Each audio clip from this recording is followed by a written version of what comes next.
waxaan u qaatay dhanka iyo lower option.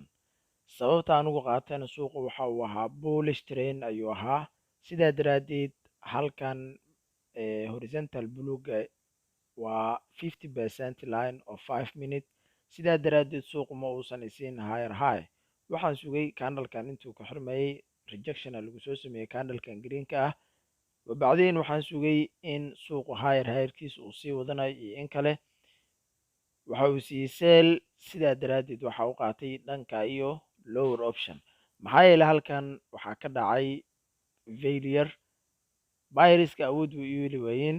maxaa yeelay haddii candlekan greenka ah uu ku xirmi lahaa above this horizontal linekan, waxaan aaminsanaan lahaa in buyersku ay halkan jihadooda ay sii wada lahaayeen, laakiin awood ma u yeelan doonaan inay sii wataan jihadooda ama jihadiisi inay usii socon doonaan suuqu. maxaa yeelay suuqa dad buu khasaarinayaa, dadkaas uu khasaarinayana ma ahan inaad kamid noqotid.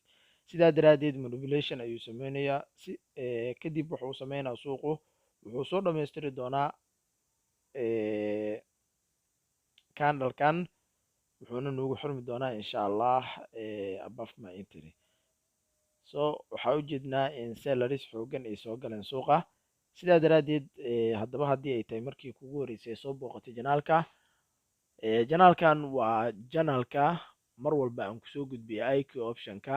halkani waa 5 minute, meesha aan kasoo analyze gariyay waa halkan, levelka u dambeeyay halkan waaye. sidaa daraaddeed 50% line halkan ayaa la rabaa suuqu inuu tago, sidaa daraaddeed waxaa noo calaamadeysan 50% line. suuqa halkaas ma soo gaari doono, awoodna ma u yeelan doono, mana hayo awood uu kusoo gaaro halkaas. maxaa yeelay suuqan waxa uu sameyn doonaa breaking market structure, waxaana uga faa'iideysanay dhanka lower option ayaan uga faa'iideysanay. daqiiqadaha soo socdana suuqu waxa uu soo jiheysan doonaa dhanka lower option. sidaa daraaddeed candleska awood ma aysan u yeelan inay still 50% ay dhaafaan. waxaa soo galay salaries xoogan ayaa soo galay. sidoo kale intood rejection hadda waynu aragnaa oo candlekan rejection lagu soo sameeyey. marka hadda waxaynu maraynaa last candle ayaynu ku jirnaa, insha allah asagana waxaanu arkaynaa waxa uuna siiyo. haddaba suuqan ha ku degdegin, mar walbo sug opportunitygaaga. waxaa laga yaabaa maalin un inay ku saamaxdo, mar walbana waxaa fiican aqoonta haddii aad leedahay 80% suuqan waa patience, 20% waxaa waaye aqoonta iyo suuqa sida u analyze garay kartid iyo risk management. laakiin 80% waa patience, waa inaad leedahay dulqaad. suuqan waxaa joogi kara dadka dulqaadka leh, dulqaadkana mar walbo aad uu muhiim u yahay. sidaa daraaddeed hadda waxaynu ku jirnaa candlekii u dambeeyey. haddii aan soomaalinaha maalin walba istaraatiijiyada isticmaalna ma ahan, mana habboona sidaas inaad mar walba aad samaysid. haddaba haddii aad kamid tahay dadka mar walbo istaraatiijiyooyinka bedelo isku day hortooda hal xaba inaad focus garaysid oo aad ka mira dhalisid. haddaba haddii ay tahay markii kugu horeysay ee soo booqatay janaalka, waxaan si naxariis la kaaga codsanaa janaalka inaad share garaysid, sidoo kale intoodna aad sii laagaraysid muuqaalka. haddii aadan subscribe dhihinne rukumo gambaleelka si maalin walba videoga aan soo geliyo uu kusoo gaaray insha allah.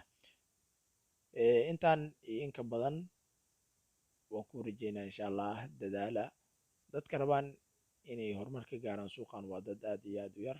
mar walbo dadka qaar way aflagaadiyaan, laakiin still way baxaan, way ka tagaan meeshan forex aadaan, way kusoo wareeraan, IQ option ka imaadaan, way wareeraan, marka dambe suuqu way nacaan, way iskaga baxaanba. waxay ku leeyihiin suuq meeshan lacag lagama sameeyo.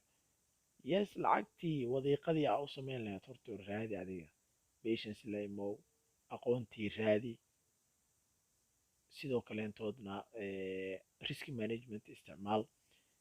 marka koowaad kusoo gelin suuqan horta intaan meeqaan rabaa inaan sameeyo ha dhihin, weligaa iyo allah iska ilaali. intaasna waxay ahayd waano guud ee aan doonayo inaan idinkaga faa'iideeyo sida suuqan lacag looga sameeyo. aad iyo aad ayaa u mahadsantihiin. waxaa idin rajeynaa horumar iyo baraare insha allah, kulanti dambo insha allah.